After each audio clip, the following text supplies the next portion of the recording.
Lester B. Pearson's speech at the opening of Expo 67. This is a proud day for Montreal, for Quebec, and above all, for Canada.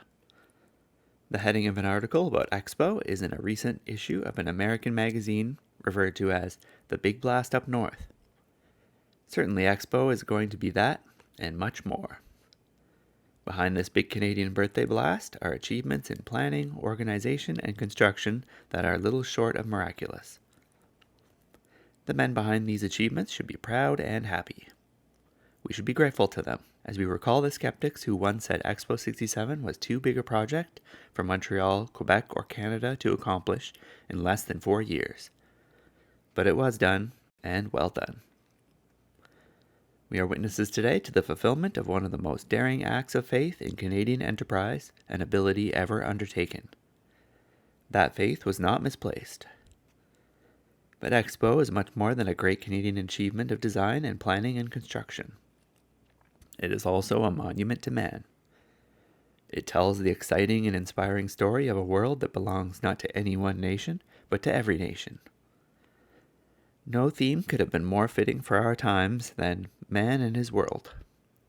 Here in Expo, we have one of the most impressive collections of man's works and man's ideas ever brought together. Today we pay our tribute to the dedication and the effort of many men and women that have made all this possible. Montreal has proven its capacity to carry through such an undertaking, and its mayor has shown the inspired and dynamic leadership which was essential. So have the people of Canada as a whole, through the cooperation of the 3 levels of government that was required. We acknowledge also the tireless and effective work of the staff of Expo, all of whom, beginning with the Commissioner General, I would like to thank very sincerely. It is also a truly international effort, made possible by many men from many countries. The scope of international support for the Expo theme, as shown by the record-breaking participation, is a wonderfully encouraging display of man's faith in himself and his world, in his capacity to improve and progress, in his power to cope with the challenges of his world and himself.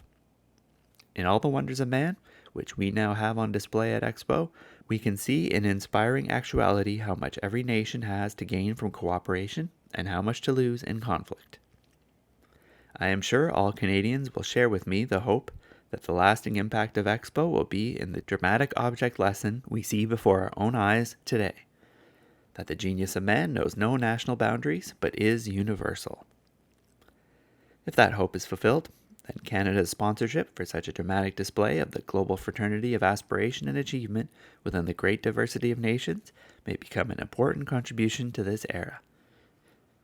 Our own country's existence has always depended upon achieving unity of human purpose within the diversity of our linguistic, cultural, and social backgrounds. Expo 67 offers perhaps the most striking proof ever assembled in one place that the future well-being of the whole world community of man also depends on achieving the unity of peace within the vast diversity of national policies.